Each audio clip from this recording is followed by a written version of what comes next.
وقطعت الشورت في البسين يا اختي. وقطعت الشورت في البسين. قطعت الشورت في طلعت انت زكريا.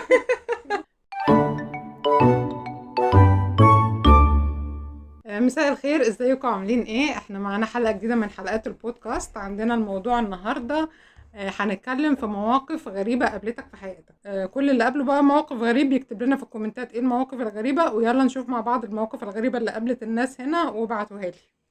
لو انتوا عندكم اي موقف يا اما تكتبوا لنا على اليوتيوب في الكومنتات او على صفحتنا على الفيس، بيبقى فيه بوست مثبت اللي حابب يشارك معانا واللي حابب يقول اسمه، وهنقول اسمه ونقرا الكومنت بتاعه في الحلقات بتاعتنا. قولي لنا بقى عندنا ايه النهارده. في بقى موقف بعته لنا حد اسمه مصطفى السيد. تمام، بيقول لنا ايه: امبارح لقيت موبايل في الشارع، قلت اشوف اخر رقم متصل بيه. لقيت رقم متسجل ماما. تمام، اتصل بقى هو على الايه، على الرقم، فقلت اكلمه علشان يجي ياخد ايه الموبايل بتاعه. فتمام، الحاجة ردت عليا بتقول لي ايوه يا وفاء. دخلت في الموضوع على طول. قلت لها انا لا يا حاجة، انا مش وفاء. انا لقيت الموبايل ده واقع في الشارع، فقالت لي ربنا يخليك يا ابني، ده بتاع بنتي، هبعت لها تيجي تاخده. قلت لها طيب. بعد شوية الحاجة ام وفاء اتصلت تاني، فتحت عليها لقيتها بتقولي بنت يا وفاء، موبايلك وقع في الشارع، واحد لقاه، روحي خديه منه. الحاجة كلمت تاني نفس الرقم. يا حاجة الوسيلة دي باظت، شوفي وسيلة مش غيرها. هنعرف نكلم وفاء على هذا الرقم. وفاء غير موجود بالخدمة. رجاء دوري على وفاء في حتة تانية. دوري على وفاء في حتة تانية. الموضوع باظ مننا كده. لا، وهي بتتكلم بثقة بتقول لي هكلم وفاء. بنتي يا وفاء. بنتي يا وفاء، روح اخد الرقم. ماشي. طيب. اوكي، الموضوع التاني بقى، الموقف التاني.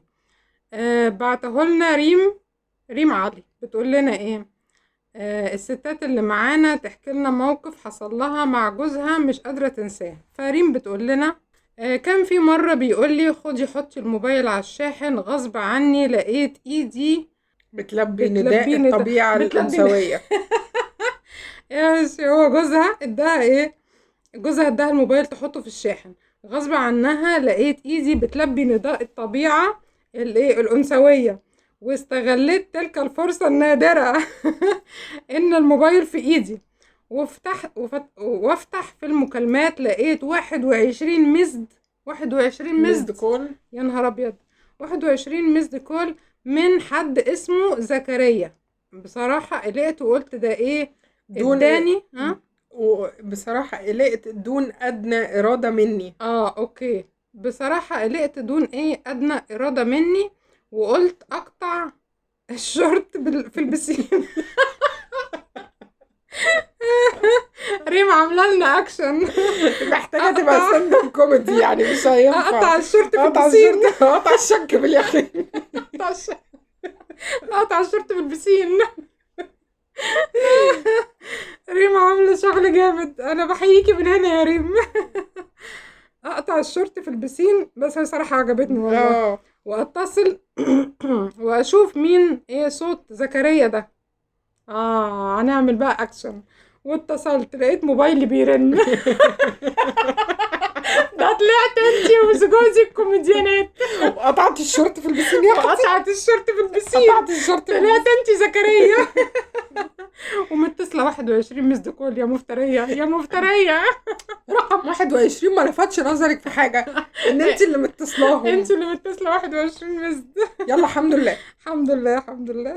بيقول لنا ايه موقف حصل لك وانت مش قادر تنساه. في الثانويه كنت مصاحب عم علي صاحب القهوه، فعملت مشكله في المدرسه، والاستاذ هاني قال لي ما تجيش غير ومعاك ولي امرك، وانا لو قلت لابويا كان هينفخني. فقلت لعم علي يروح معايا، بس المشكلة ان عم علي طلع ابو الاستاذ هاني. عرفت منين؟ ماشي. بس المشكلة ان عم علي طلع ابو الاستاذ هاني. الاستاذ هاني قال لي فين ولي امرك؟ قلت له اهو اتفضل يا بابا. بص لي وضحك وقال لي انا قايل لك هات ولي امرك تروح تجيب ولي امري انا؟ حلوة. كان مصاحب عم علي. يعني طيب ما لفتش نظرك وانت على القهوة ان استاذ هاني بيجي يقعد على القهوة هو يعني؟ الاخر بيجي يقعد معاك على القهوة بعد ما بيخلص وعم علي ما حبش يسأل مين المدرس اللي احنا مين رايحين له الاستاذ يعني؟ اللي هو يروح له، علشان ده احنا عملنا افكشن في البرودكشن عالي جدا. ماشي. الموقف اللي بعد كده موقف بعته لنا أميرة إبراهيم. بتقول لنا ايه؟ احكي لنا موقف حصل لك في المواصلات. كنا راكبين مع سواق بيحمل في منطقة غير منطقته. في لحظة جه كمين في الطريق وممكن يسحبوا رخصته، فبص في العربية كلها، بص للعربية كلها وقال لنا بصراحة كده دي مش منطقتي، ولو اتسحبت الرخص فيها غرامة فاعملوا اننا رايحين فرح وانا محملكم ليه. تمام. طيب فجأة فضل يضرب كلاكسات وشغل اغاني والعربية كلها اتزغرت ويسقفوا. وحقيقي قد ايه احنا ناس جدعة في المواقف دي. وتقريبا الكبت طلع كله حتى بعد ما عدينا الكمين. ماشي. بعد ما عدى الكمين فضلنا على هذا الوضع، وكل حد ينزل من العربية نودعه بزغروطة. ده عاش اللحظة جامد جدا. نودعه بزغروطة وهو يقف تحت ويسقف لنا وباي وكان في تكافل مجتمعي وترابط أسري جميل والله في العربية دي. احنا ما بنصدق نزيد في الزيت. ان قال لهم احنا داخلين على كمين والكمين هيبقى فيه مشكلة، فاحنا أسرة في مع بعضينا، فاحنا أسرة وانا محملكم ورايحين فرح. فالناس بدأت تشغل كلاكسات والبتاع والناس تزخرت والناس تغني وبتاع وخلاص. ويعني دخلوا في الموضوع. عشنا اللحظة.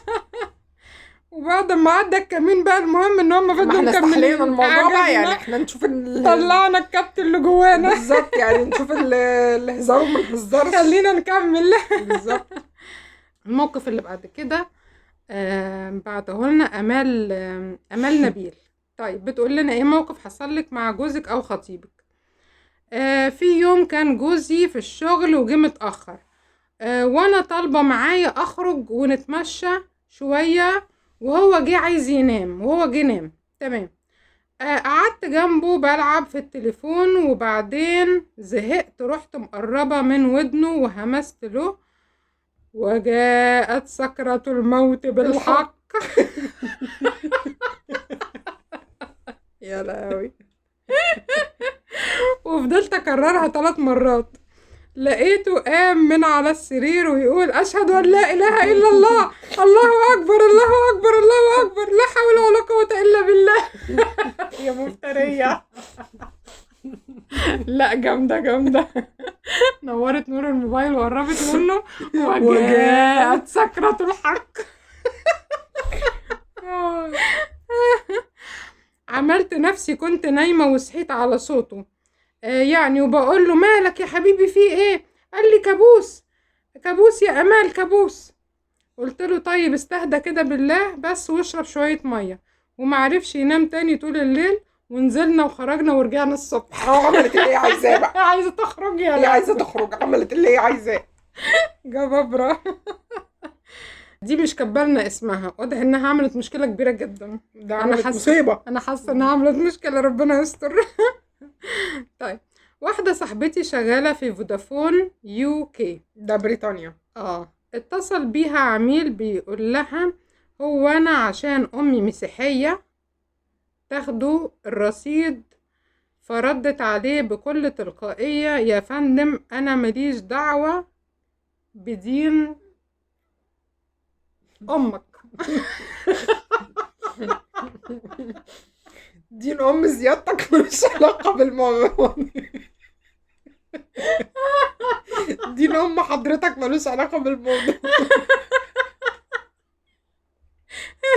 هي بتقولها بتلقائية.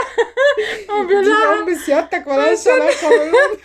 عشان امي مسيحية تاخد الدور تشحن الرصيد وانتوا تاخدوا منها الرصيد تاني بكل تلقائية. هي يا فندم انا ماليش دعوة بدين امك. حاليا بنفوقها من صدمه انها اترفضت. لا اترفضت هي بقى في المكالمة دي. هم لسه بيفوقوها. المشكله على العميل، هو اللي دخل امه هو في الموضوع. دخل امه ودخل يعني الدين الدين في بتاع الموضوع. فهي لقت نفسها التلقائية بتقول انا ماليش دعوة هو دخل دين امه في أمه. الموضوع، فهي اضطرت ترد عليه تقول له حضرتك صاحب الرصيد ملوش علاقه بدين وانت سيادتك. فهي كان معاها حق تقول كده بصراحة، بس هي طلعت شتيمة يعني واترفضت. الحلقة كانت جميلة النهاردة، يا رب يكونوا كانت حلقة جميلة عليكم وكنتوا سعداء بيها. اكتبوا لنا لو حصل لكم مواقف غريبة ومواقف مختلفة، هنشوفهم بقى في حلقة جديدة. لايك وسبسكرايب بعد اذنك. وتنسوا بقى تعملوا لنا لايك وسبسكرايب عشان تشوفوا كل الحلقات الحلوة اللي معانا. بالظبط. نشوفكم بقى في حلقة جديدة. باي باي. باي باي.